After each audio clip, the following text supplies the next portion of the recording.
Oke, selamat sore semuanya, para peserta. Hari ini saya kedatangan panel yang cukup komplit kalau menurut saya.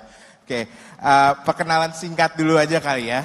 Pertama kita dari paling ujung ada Mas Marcel, yang sekarang di PwC sebagai partner Pak, ya sudah 19 tahun, betul ya Pak ya?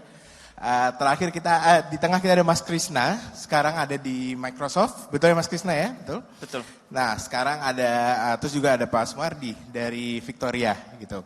Nah kenapa saya bilang panel ini spesial, karena panel ini cukup komplit menurut saya. Ada dari sisi operasionalnya, dari sisi konsultan, juga dari software development-nya sendiri dari Microsoft. Nah hari ini tuh sebenarnya saya ingin fokus Pak. Jadi kalau kita ngomongin 3 tahun, 4 tahun yang lalu, semua orang ngomongin tentang industry revolution gitu kan ya, dimana semuanya kita berpindah, every actions needs to do a software gitu kan. Semuanya harus didigitalisasi gitu. Zooming out, ternyata digitalisasi itu pun banyak challenge-nya gitu kan ya. Dan dari digitalisasi ada perusahaan yang sukses melakukan digitalisasi, ada perusahaan yang sampai sekarang masih suffer melakukan digitalisasi, dan ada juga perusahaan yang sebenarnya bahkan digitalisasi ini menjadi hal yang malah drawing back gitu daripada pushing them forward gitu. Nah kita akan zooming in ke situ, jadi bagaimana dari post implementation ini sendiri, apa sih permasalahan utamanya, dan bagaimana company in the end yang sukses itu bisa menggunakan data-data dari automation prosesnya sendiri, bahkan hingga data-data analytical yang bisa ngedrive ke decision making gitu. Nah, mungkin kita mulai dulu dengan challenges-nya nih Pak, gitu kan. Nah, mungkin aku akan zooming in ke Pak Sumardi dulu ya Pak. Nah, kan Pak Sumardi di Victoria gitu, di mana kliennya banyak, retail gitu kan ya, terus industrial. Nah, aku pengen tahu dong Pak, apa sih permasalahan utama sebagai company gitu ya Pak ya, throughout this digitalization process yang bahkan mungkin sampai sekarang Bapak sendiri rasakan gitu Pak Sumardi. Ya, terima kasih. Victoria Care sendiri sebagai perusahaan manufacturing dan juga sekaligus distribusi produk kosmetik toiletries, tentunya kami dulu juga belum lah ya mengenal digitalisasi. Jadi kami menjalankan terutama di distribusi dengan cara manual, tetapi sesuai dengan perkembangan zaman dan juga teknologi, mau nggak mau sebetulnya kita harus beralih. Karena bayangin kalau sekarang kita punya klien yang begitu banyak dan tim Salesforce kita juga tersebar dari Sabang sampai Merauke, kalau kita terus mengandalkan manual, tentunya ini juga banyak sekali menghambat dari sisi operasional perusahaan. Dari sisi mananya menghambatnya? Karena persaingan sekarang, terutama di bisnis kami ya, di distribusi, itu perlu yang namanya kecepatan sih. Di mana konsumen order barang, kalau bisa sih mereka bilang 1 jam kemudian barang nyampe. Tapi bayangin, kalau kita punya gudang di satu tempat, sedangkan tokonya dengan radius misalnya 20 atau 30 kilo dari gudang kami, sedangkan dengan cara manual salesman itu harus taking order, dan biasanya mereka kan dalam 1 hari mereka pasti akan taking order dengan banyak toko atau customer, itu perlu sore hari mereka pulang.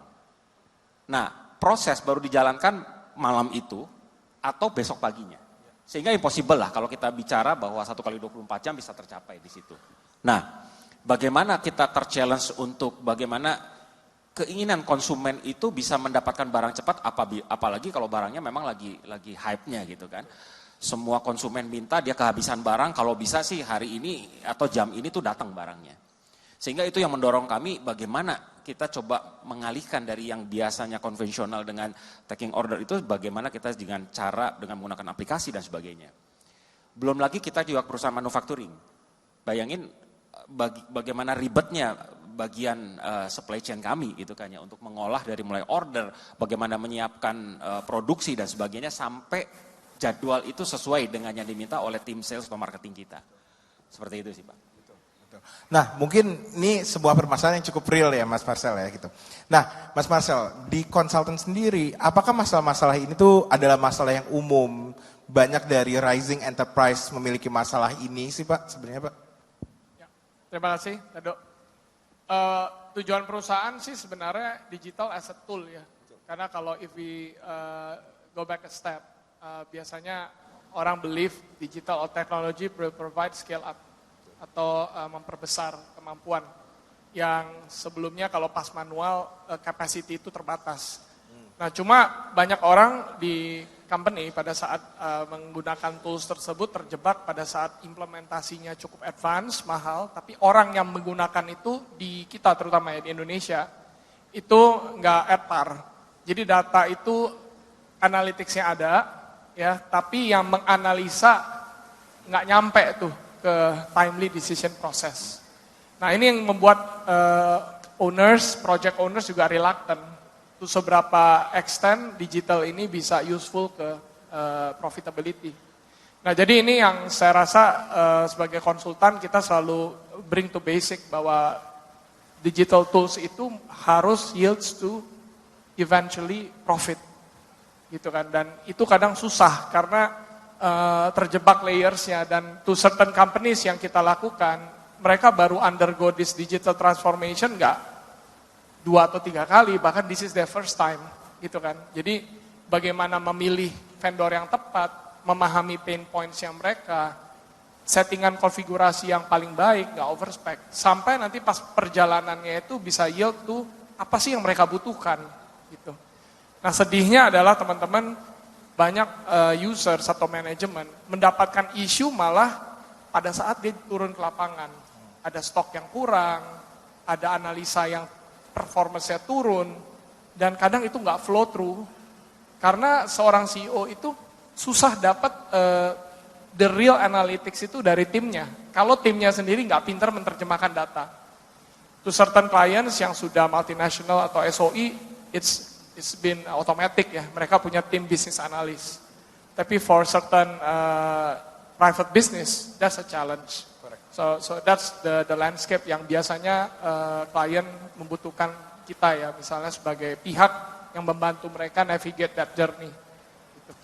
Clear. Nah terkait toolsnya sendiri nih Pak, tadi kan kita tools berarti ketika kita digitalisasi, one of the pain points adalah datanya ada gitu kan ya, tapi in the end ada gap manpower sendiri gitu. Baik dari satu mungkin operating itself gitu kayak apa, operating the whole software, the whole structure, sampai the second ada understanding the data behind gitu kan ya. Nah Mas Krishna, kalau misalnya di Microsoft gitu ya, di mana kita tahu banyak nge-assist client working with the big data, right?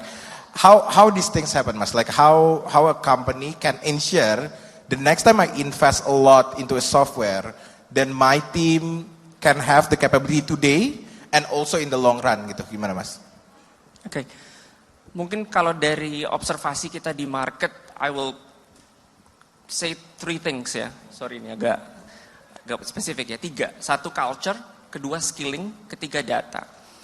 Culture, at the heart of every digital transformation is a cultural transformation.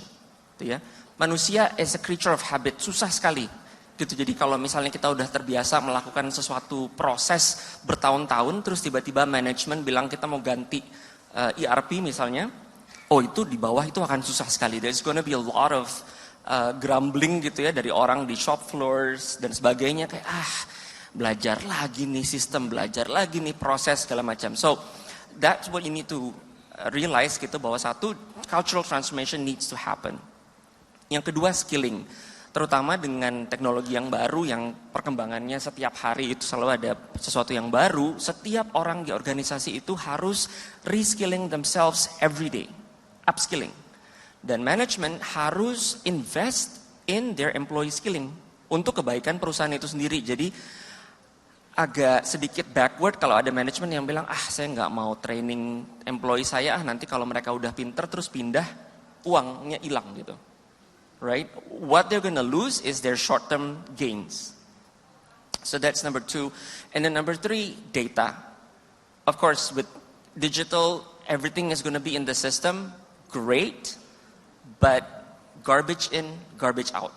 Kalau kita punya sistem yang paling bagus, kita punya logic yang paling bagus gitu ya, tapi kalau datanya nggak bersih, itu hasil dashboard, KPI, you call it, it's not gonna be meaningful.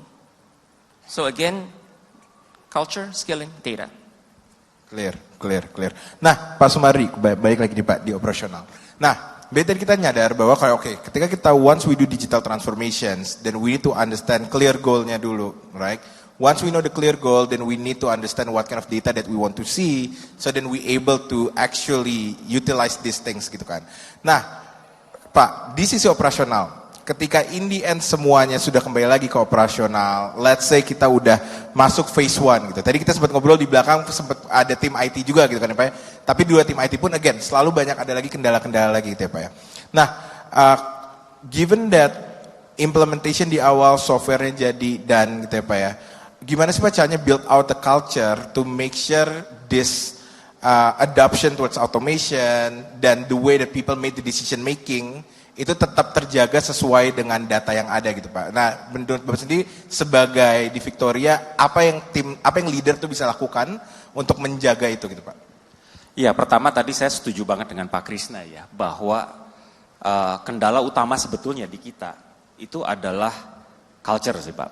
Gitu ya. Jadi kalau kita yang sudah bertahun-tahun terbiasa dengan manual, untuk berpindah kepada digital di awal-awalnya memang masa-masa yang benar-benar benar-benar sulit dan itu menguras energi sekali. Karena bayangin, kita tahulah kalau orang lapangan atau orang sales itu sangat tidak terbiasa dengan bicara data. Mereka paling senang bicara fakta di lapangan. Tadi Bapak juga lihat ya, kalau jalan ke lapangan jauh lebih cepat lah dapatin data. Barang kosong itu dengan paling cepat tuh kan lihat di lapangan gitu kan daripada dengan data.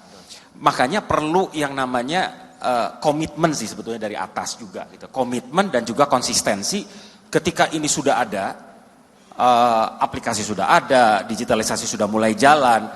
Gongnya ini tuh jangan cuman menjadi sesuatu yang sangat exciting di depan. Tetapi dalam perjalanannya waktu tuh kendala pasti ada gitu kan ya. Yang namanya sistem baru yang sedang di-develop dan sebagainya perlu nanti kestabilan dan sebagainya. Ini hal-hal yang kadang-kadang people di kita juga tidak sabar gitu kan ya. Kadang juga mungkin lebih cepat dengan yang pola lama lah gitu kan ya. Karena ini langsung instan. Tetapi tadi juga Pak Marcel juga ngomong bahwa setiap apapun yang sudah dilakukan, digitalisasi harus juga mendukung kepada tadi itu ujung-ujungnya company ya profit gitu kan ya. Ini ya memang kadang-kadang memang susah dibenturin gitu kan ya. Saat awal kita membentuk ini, tidak semua orang itu sadar bahwa apa yang mereka susah-susah lakukan ini, contoh lagi ngebersihin data lah, benerin data lah, channeling. Toko ini sebetulnya tipenya apa sih gitu kan ya. Itu kan kadang-kadang database-nya itu kan butuh dibenerin, itu kan butuh waktu yang luar biasa. Ini yang memang menjadi struggle buat kami di awal gitu kan ya. Tetapi mau tidak mau ini harus supaya memang kita bisa mendapatkan benefit dari situ, analisa lebih cepat, penyajian data juga lebih tepat dan akurat dan sebagainya. Tapi kembali lagi sih sebetulnya jadi apa sih yang dibutuhkan untuk menjamin ini konsistensi kita dan komitmen sih. Clear. Nah, berarti semuanya dimulai dari konsistensi, di mana konsistensi dari atas, di tengah dan di bawah gitu kan. Nah, terkait the process itself, kita ngebahas banyak tentang manpower karena dari awal thesis kita adalah ya tools kalau orang yang nggak siap juga ya buat apa gitu kan, right? Only tools ketika ada orang, automation then the business could go exponentially grow. Nah, lanjut mungkin saya nambahin ke Pak Marcel nih Pak. Nah, kalau misalnya kita lihat di landscape-nya tadi, oke, berarti ada permasalahan implementasi gitu ya Pak di awal, understanding the process. Nyambung sama Pak Sumardi gitu.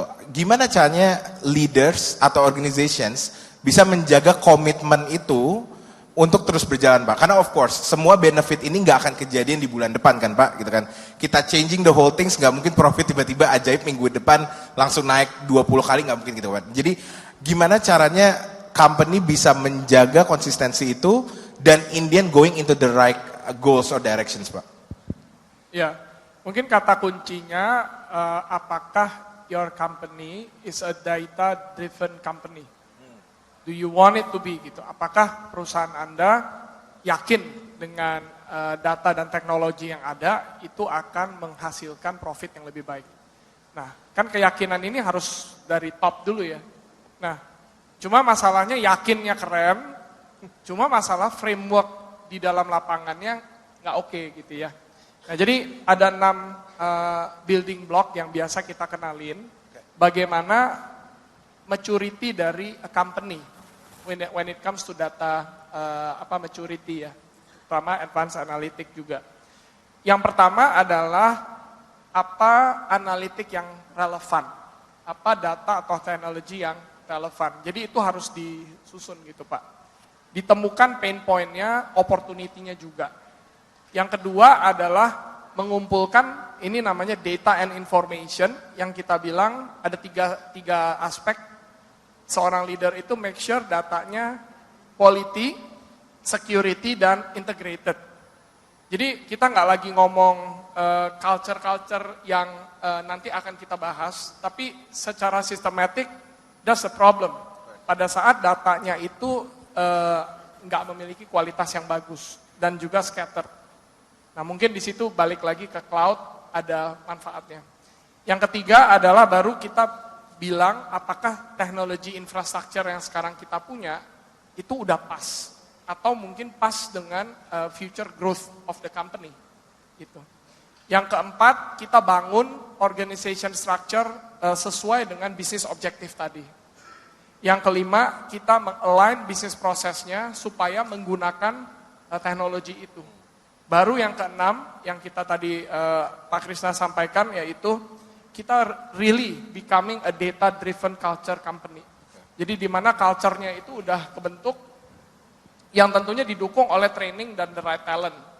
Gitu. Jadi that holistic building blocks yang tadi ada 6, pertama business decision, kedua data information, yang ketiga infrastructure, organization, process integration, dan yang terakhir culture, itu saya rasa menjadi fundamental supaya return on investment dari yang udah diimplement itu akan yield to profit eventually.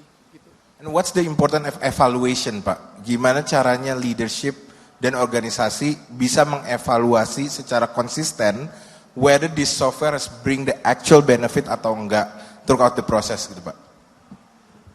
Kalau kita selalu mengadvise spot check ya atau audit review, karena tergantung depending on the scale of business. Sometimes banyak keluhan dari project owner atau owner, saya pengen tahu apakah ini udah optimum apa belum. Dan to be honest, kendalanya sih 2. Pertama, mereka udah bayar, tapi sayangnya tim di bawahnya itu nggak bisa maximize. Itu yang jadi tadi balik the real concern yang saya lihat ke sana. Atau yang kedua adalah tim mereka itu udah fully occupied untuk develop anything new gitu. Karena trauma dari yang lampau-lampau. Saya udah beli ini tapi nggak jalan. Nah, jadi di lapangan Bapak Ibu mungkin di sini banyak yang ngalamin itu adalah challenges-nya. Cuma ya seorang leader yang tahu bahwa advanced analytic terutama nanti AI ya akan bring the growth to the company, dia harus tetap push through sih Pak. Nah, silakan Mas Krisna. Nambahin sedikit. Jadi digital transformation has to be the entire company's agenda, at least the entire board's agenda. So it cannot just be the CIO's agenda, definitely cannot be the CFO's agenda, or even not just the CEO's agenda. If it's just one person running the whole transformation, pasti ada gitu ya, ada apa namanya pergerakan-pergerakan yang going in the other direction. Jadi satu itu semua harus punya visi yang sama. And right at the beginning, they have to set the goal. Ini digital transformation is a journey. It's a very long journey. It's a spectrum. Nggak ada yang bisa bilang, oh gue lebih cepat, lebih lambat, salah, benar. No, it's a journey. Everyone can decide their own journey based on their appetite, based on their risk profile, industry, dan sebagainya gitu ya. Tapi they have to decide at the beginning what's the end state and how to get there. And along the way, you set up your own internal KPIs to measure yourselves whether that digital transformation is successful atau enggak. Right? That I think it's really important. Makes sense. Clear. Nah, okay. So assuming that the whole process is set up, the whole company is committed towards it, they have the nice evaluation process, right, Pak? What's the goal in the line? Like what's the sunset looks like? Now we're talking about the good scenario, right? I mean, we know that it's hard to do this digital transformation. The success of digital transformation should be the goal of every leaders, gitu kan? Kayak kata Mas Krishna sendiri.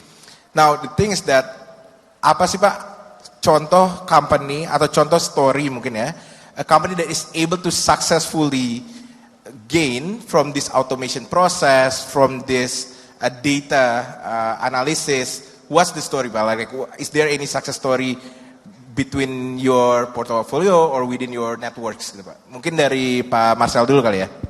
Ya, thank you Pak. Kita mungkin kategorikannya dua ya, front end sama back end. Kalau dari back end itu nggak hanya masalah rekonsiliasi keuangan, tapi juga antisipasi fraud. Terutama misalnya kalau multi location ada banyak pabrik ya, antara penjualan, retur ya, dengan manual eyeballing ya, spare part versus menggunakan data analytics, itu can save trouble ya. Mungkin nggak perlu advanced analytics ya, tapi menggunakan misalnya tools kayak Alteryx, Power BI gitu ya, mereka bisa menemukan anomali. Misalnya transaksi yang dilakukan jam 2 pagi atau hari libur gitu ya, dan transaksi-transaksi itu buat pabrik, kalau Bapak Ibu di pabrik itu matters. Karena efficiency is what save the pabrik and keep the factory running ya. So jadi dari back end misalnya AR sama AP reconcile langsung automation kirim ke ke vendor via email, nggak lagi menggunakan typing misalnya ya. Juga mungkin dengan rekonsiliasi intercompany kalau perusahaan ada beberapa perusahaan custom pajak ya, terutama masalah mungkin Bapak Ibu mengenal PPN kan, kalau ada kecenderungan nggak rekon cost-nya juga mahal. Nah, tools-tools itu udah jamak ya, karena udah nggak zaman lagi rekonsiliasi 1 minggu gitu. Kalau kita buatin makro, itu bisa in the click of a button. Jadi proses 1 minggu itu kelar. Itu back end. Nah, kalau front end itu lebih ke arah bagaimana mereka bisa agresif melihat kecenderungan market. Misalnya di daerah ini, kenapa misalnya spare part sales-nya turun gitu. Ternyata penyebabnya apa? Kan bisa di top up, di resolve. Nah, kebayang kalau Bapak Ibu adalah seorang konglomerasi gitu ya, yang punya lokasi banyak ya. Kalau area manajernya itu kompeten ya kan, tapi more likely than not mereka busy with operation, they cannot see the big picture. Nah, that's the power of data untuk mengimprove penjualan itu gitu. Mungkin saya go back in the wider scape ya, landscape, bahwa di tahun 2017 PwC memberikan global report bahwa dampak AI akan menambah sekitar 15% dari 2030 GDP. That was before OpenAI ya. Nah, setelah OpenAI kita akan terbelanga, oh ternyata seperti itu. Dan funny enough, Amerika dampak di GDP-nya 14,5%, China 26%, sedangkan Asia di luar China itu 10%. GDP growth. Meaning to say, semakin lama Bapak Ibu memperlambat digital transformation, it will not only impacting to your business performance, tapi kompetisi juga. Gitu. Kelihatan bahwa unfortunately, in this case, US GDP growth with regard to AI lebih rendah. Why? Karena China at the moment has one of the best AI capability, yang that's what I heard ya, that's why the impact is 26%. Jadi I'm coming back to the real tangible concrete purpose of digital is to improve your economic output gitu Pak. Gotcha. Nah, kalau dari Mas Krisna, Mas, untuk success story-nya gitu, Mas, the company that is able to successfully do a digital transformations, how life has been changing for them, you know, like maybe I don't know, karena kan pasti COVID aja sales channel harus dibuka, ya kan? Imagine if we're not digitalized back then. So, is there any story within your network or your experience about the successful company that is able to do digital transformations throughout this automated transaction analytics ya, Pak? Sure. Mungkin menyambung sedikit dari Mas Marcel tadi, at the end of the day, it's the business results, business outcome. Tools, systems, processes, it's just a means to an end. Correct. Gitu ya. But how do we process the data and come up with a decision-making tool yang lalu bisa dipakai oleh board to make sure that that snapshot of a number becomes better in the next period, right? So with the flow of information dan perubahan di industri yang cepat sekali, can you imagine Oke, misalnya tanggal 31 Agustus gitu ya, tutup buku. And then you take 1 week to close the books. Accounting say, oke, tunggu nanti tanggal 7. Tanggal 7, and then FP&A takes the data, 1 minggu lagi, tanggal 14. You start coming up with ratio, AP, AR, blah blah blah gitu ya. And then you bring that to the board the following week gitu ya, tanggal 21. And then by the time you implement the data, marketnya udah ganti. Even your competitor udah bangkrut mungkin, udah ada lagi yang baru. So that whole flow of things need to be, automation is not a luxury, it's a necessity. Gitu ya, karena nggak bisa survive kalau nggak ada itu automation. Mungkin kalau mau lihat specific example, mungkin satu dari Microsoft sendiri. We've gone through finance digital transformation in the past 20 years. So it's not like that gitu ya, kita langsung sampai di saat kita sekarang ini. Tapi I'm very happy to say that it's been a while actually that I have to tell anyone, including my CEO gitu ya, revenue-nya berapa, targetnya tinggal berapa lagi. It's all in the BI. Data is democratized. Everyone, of course, with the right authorization, will have their own version of the dashboard that they can do a self-service information gitu. Jadi finance doesn't need to be the messenger to say, hey, this is the result, this is what you need to do. They can do that on their own, right? So just that to illustrate gitu ya, seberapa instantnya data bisa dipakai oleh operations team. It's within seconds gitu ya, bahkan kayak tadi malam kalau sales sudah di book, morningnya udah bisa dilihat nih targetnya udah ketutup berapa gitu. So that's one. Internally, externally, there are so many, but maybe I will probably give an example tanpa nyebut brand.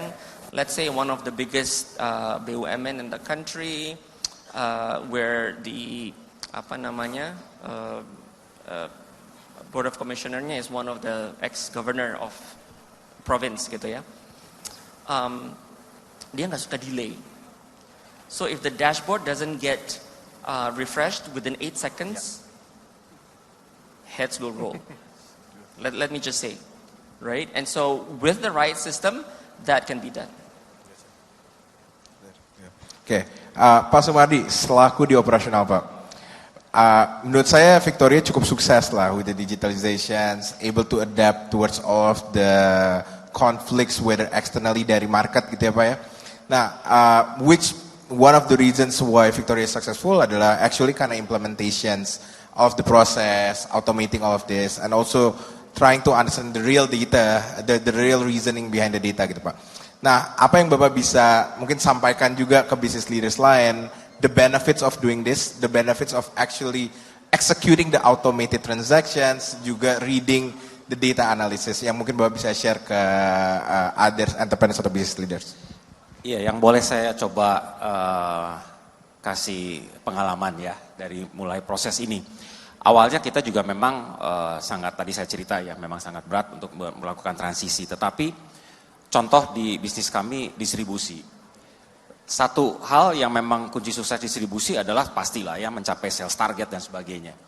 Penjualan yang meningkat, kita juga tahu tadi area-area mana yang masih struggle, area mana yang masih punya peluang dan kita bisa push sales kita di situ dan sebagainya. Nah, dengan adanya bantuan data yang memang sudah kita develop ini, jadi kita tahu, misalnya kalau dulu kita perlu meeting dulu tuh, kita kumpul dulu, saya pergi dulu ke cabang, kita meeting dulu, kumpulin laporan, yang which is itu juga belum tentu benar gitu ya, mereka juga bisa create gitu loh. Hari ini mau meeting, oke lah targetnya bisa di up dulu, dikecilin dulu dan sebagainya, achievement itu cheating itu terjadi sih. Tetapi sekarang dengan data yang sudah ada terintegrasi, kita bisa dadakan juga datang dan tidak perlu minta mereka juga untuk sajikan laporan, kita tinggal print aja laporannya, kita tinggal lihat saja, lalu kita bisa evaluasi di situ. Nah, pastilah kalau orang sales kita juga pasti akan memotivasi mereka juga dengan insentif dan sebagainya. Dulu sebelum digitalisasi kita juga sangat susah untuk hitung insentif. Padahal insentif itu salah satu yang bisa kita pakai untuk mereka juga lebih terpacu. Pertengahan bulan dulu nggak bisa kita nyajikan dengan cepat berapa insentif per hari ini kamu udah dapat sekian loh insentif. Pencapaian kamu udah sekian loh. Sehingga kalau kamu mau mencapai target 100% dan kamu intensity pengen lebih besar, kamu harus capai sekian dan sebagainya. Dulu tuh susah banget. Dulu harus kita kumpulkan admin kita, ngumpulin data, belum tentu benar juga dan sebagainya. Tapi kalau sekarang kita anytime bisa lakukan. Tadi ya, kalau tadi kan ekstrim sekian detik harus akurat gitu ya. Betul. Jadi sales kita juga kita closing harian. Jadi besok pagi kita sudah bisa tahu sebetulnya area mana yang pencapaiannya memang masih sangat kecil dan sebagainya. Dan itu memang sangat bermanfaat. Itu dari sisi sales distribusi. Kita juga manufacturing. Bayangin, kompleksnya kita untuk memenuhi forecast sales. Itu kita di produksi kosmetik dan toiletries itu memang kompleks sekali ya, dari bahan baku, bahan kemasnya itu sangat complicated. Bayangin kalau manual gitu kan ya. Kita terima order, kita nggak bisa jawab dengan cepat sebenarnya kita bisa penuhinya kapan. Padahal salah satu servis yang harus kita kasih ke konsumen ketika ada order atau toko lah ya. Retail keluarkan PO, ada jangka waktu misalnya 5 hari kita untuk fulfill. Kalau kita tidak punya data yang akurat mengenai stok aja, bahan baku dan kemas itu setengah mati Pak. Tapi dengan digitalisasi kita bisa cek, ini bagian apa ya, bahan baku apa yang shortage dan sebagainya. Ini kira-kira lead time-nya keburu atau enggak. Sehingga dengan cepat kita juga bisa jawab, ini bisa enggak? PO ini kita penuhin gitu kan.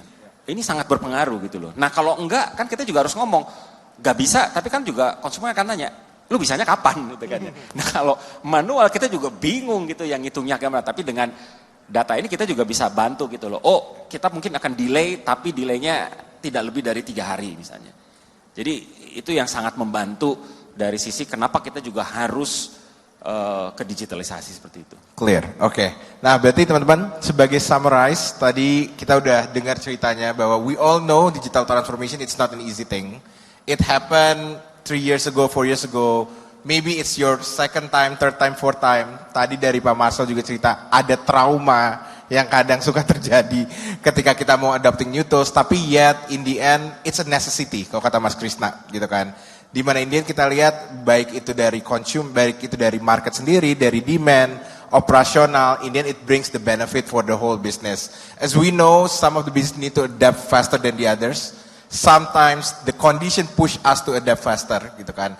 For example, prior to COVID, we don't need to think about some business nggak usah lah pakai GoFood, Shopee Food, everything is fine, right? Yet now, kalau company is forced to do digitalizations, even the SME is forced to do digitalizations, so we all understand about the needs of the digitalizations, automated transactions, and the benefit of the data. Nah, mungkin untuk closing statement, oke, mungkin kita rounding dari Mas Marcel dulu kali ya dari ujung. Mungkin silakan Mas, is there any closing statement for the business leaders, especially on the automated transactions and also using the data for their decision making? As a consultant in PwC, I look forward to see companies are really growing in their profit. As predicted by our report in 2017, bahwa AI akan mengimprove GDP of the company, at the end adalah Indonesia ya. Jadi look forward dan buat teman-teman ya silakan mulai journey digital dan automated transaction-nya. Gitu.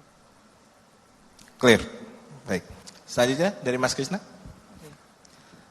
Through COVID, I think we've seen a journey from digital transformation, digital acceleration, but I think now is digital resilience, right? Security, I cannot stress enough how important digital security is. Yeah? And then at the end of the day, I'll go back to the 3 things: culture, skilling, and data integrity. Thanks. Ya, kalau dari saya, bisnis ini berubahnya sangat cepat. Kalau dulu kita selalu bikin planning itu terbiasa dengan jangka panjang, memang betul itu harus. Tetapi sekarang kita juga dipaksa untuk membuat planning jangka pendek. Keakuratan data, kecepatan data ini menjadi satu hal yang memang menjadi mutlak dibutuhkan. Karena begitu itu kita miss di situ, pasti akan terjadi delay dan atau bahkan tadi mungkin bicara 2 atau 3 hari ke depan, mungkin kompetitor sudah lakukan hal yang lain dan kita baru masuk di situ dan itu kita menjadi ketinggalan sih. Jadi betapa pentingnya saat ini data yang terintegrasi sebetulnya itu yang kita butuhkan. Oke, baik. Siap. Terima kasih teman-teman. Itu aja dari panel kita hari ini. Terima kasih banyak untuk Pak Marcel, Pak Krisna, Pak Sumardi. Berikutnya akan ada short video dari Makario untuk produk jurnal. Saya selaku moderator TDS Muziraga, CEO dan co-founder Matchmade, beserta panelis mohon undur diri.